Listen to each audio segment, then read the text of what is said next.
Alright, so today is the second day of West Virginia's antlerless only gun season. For the county I'm currently in, I was able to draw a tag for a doe. So I have one doe tag for this county. And I can use it with gun, a bow, muzzleloader. So we're going to try with the bow, or try with my shotgun here. Because my rifle, I still got to get it sighted in. But so far this morning, I had a doe and a fawn come down from that ridge over there. From up there, came down, stopped there. I ranged it with my rangefinder, it was about 30 yards, and then took off over the ridge down that way. And at this time of the year, when they do that, you know there's a buck right behind them. And sure enough, there was a beautiful 8-point. But I don't have my bow, because you can't carry a bow and a gun at the same time. And you can't hunt bucks right now with a gun. So he just stood right over there at 20 yards for over a minute, actually, looking for the doe that ran off that way. Never smelled me or anything. He just stood there. So hopefully, oh, somebody might have got one. So hopefully, it's supposed to get up to almost 75 today. If that's the case, maybe about noonish, I'll go work on my rifle at the rifle range. But until then, I'm just gonna walk this ridgeline up over that way as the wind is coming from that way. Either a bad shot or someone's at the gun range already. But yeah, so let's see if we get things done today. So I'm moving my spot up the hill and nearly step on this guy. That's an eastern box turtle. Wood turtle, box turtle, I forget which one it is. But yeah, I almost stepped on him. Luckily he moved just ever so slightly. Made the leaves crunch, made me look down. See a ton of these every year in this county.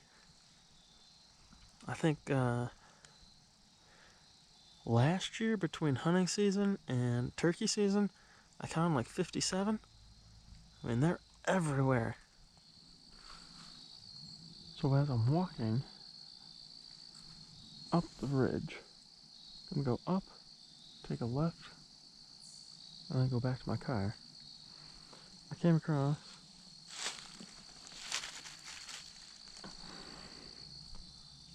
acorns. Deer love acorns. And this whole ridge is nothing but red and white oak trees dropping acorns. As you can hear. And besides deer, squirrels are gorging themselves, turkeys love them, bears will eat them, grouse will eat them. Never seen a bear up here, but squirrels, turkeys, deer, haven't seen a grouse, but I know they're around here. So this is a great sign that there's a very good food source. This year, I think this year is going to be a great year, winter year. There's plenty of food. The weather's supposed to be cold, but not snowy.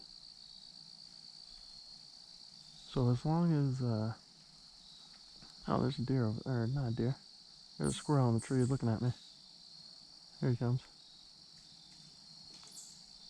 as long as the winter's not too harsh, in the spring, turkey season should be great. Next year's deer should also be very good. So these are the type of things when I'm walking through the woods I'm looking for. Oak trees, uh, chrysanthemums, of which I found about 4 or 5 in this unit I hunt so far. Maples. Deer will eat the maple leaves because they have sugar content. Those are just some of the things you want to look for when you're out deer hunting, or any type of hunting really.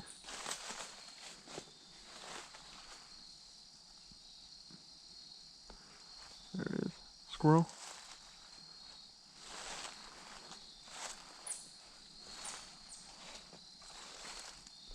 Now, as I said before, the wind today is coming from my left to my right. Got him. And it's basically blowing from about my 10 o'clock to my 4 o'clock. So I want to be hunting in that direction because deer aren't going to smell me. As long as you're quiet, which I'm not, and not moving very fast, you should be able to sneak up pretty close. I mean, I'm using shotgun slugs, so 70, 80 yards with a shotgun slug probably be about the farthest I'd do. I have shot them out to 100 yards at the range and gotten within an inch of a bullseye. So with a rifle, it'd be a bit different story. If I could get my rifle, my scope working properly, I was hitting stuff out at 200 yards when I first bought it. Beer cans, pop cans.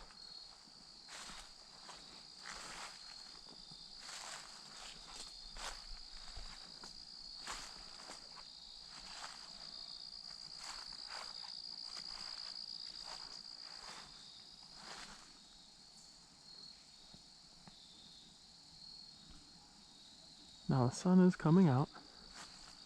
It's getting a bit warmer. It's supposed to be 70-ish, mid-70s today. It's probably already 66, 67. But tomorrow, it's supposed to drop. I think the high for tomorrow is only like 50, 56, which would be fantastic. I've seen a couple bucks chasing already. So the rut should be heating up here in the next week. Unfortunately, West Virginia's buck rifle season doesn't begin till Thanksgiving week, so take my bow out some more.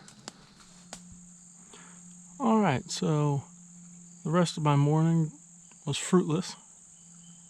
To an extent. Found a bunch of acorns all up on that ridge over there. But coming down, I found this field. Now, one thing in West Virginia that they do is the DNR, state parks, DNR, do sort of a very basic food plot on some of their WMAs. This happens to be one such food plot. About maybe a mile from the parking area. I saw a trail cam on the other side of this, but outside of that, nothing in terms of human being here. But almost this whole thing, from this ridge down over to there, is just covered in deer tracks. So we're gonna sit here tonight. Wind is coming right at me, so my smell is going behind me. which is out towards the parking area. And hopefully get a doe. Alright, so as we're sitting here, talk a little bit about my my setup. So this is what I'm using right now. Savage Axis 30-06 with a Vortex Diamondback 3x9x40 scope.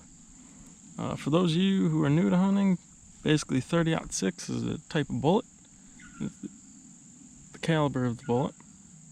For deer, I mean really anything from 243, 30-06, I mean would be the largest I'd go for these West Virginia deer, not very big. People use 223s. I know people that use 338, which is, that's a big round. 300 Win Mag, another huge round. Don't really need that for deer here in West Virginia. The scope is a Vortex Diamondback, like I said, 3x9x40, which means its zoom power is 3 to 9 times, and I believe the 40 is the millimeters for the glass in it. This whole gun, sight, scope, and everything was probably, it was under $400. The rifle itself was $150 that my father got me on Black Friday, and then we also had a few other discounts. It came out to $150 roughly. The scope I got when Gander Mountain was going out of business, and that was a $230 scope, and I got it for $179. For those of you that are watching that are military, law enforcement, veterans, first responders, Vortex is a great program. There goes Blue Jay. Vortex has a great program. Go on their website and look for discount. Military, like I said, military, first responders, law enforcement, and they'll send you to another website where you can get pretty much all Vortex stuff for 40% off. But you have to have military, first responder, law enforcement credentials that they asked you to verify. But that's actually how I got my rangefinder that will go over here. But this here, like I said, this will put down, with the correct bullet, will put down any game in North America. Grizzly bears, 30-06 might be the small side for grizz and Kodiaks, but deer, elk, moose, black bear, pronghorn, this will put it down. Hogs, 30-06 bullet will put them down. Like I said, the go online through Vortex. I got the Ranger 1800. It is a rangefinder, obviously.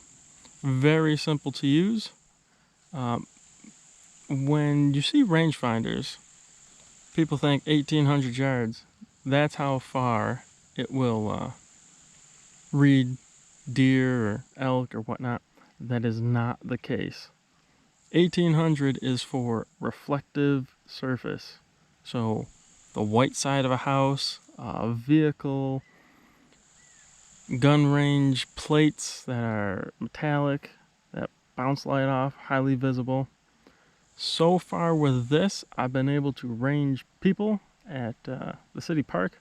Took off with it the day after I got it, ran around the park, and went up to some of the ridges in the park and just looked down on the walking trails and the fishing lake and stuff.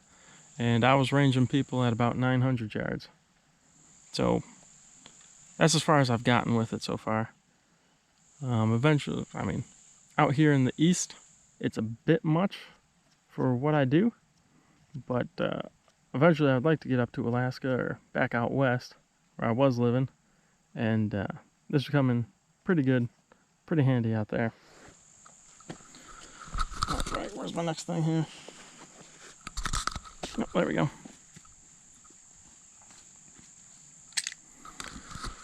Bullet I'm using for whitetails here is Remington Corelock 30-06 150 grain bullet, SPS or SPS. Yes, basically means it's a pointed nose bullet. The SP is simply just a rounded nose bullet.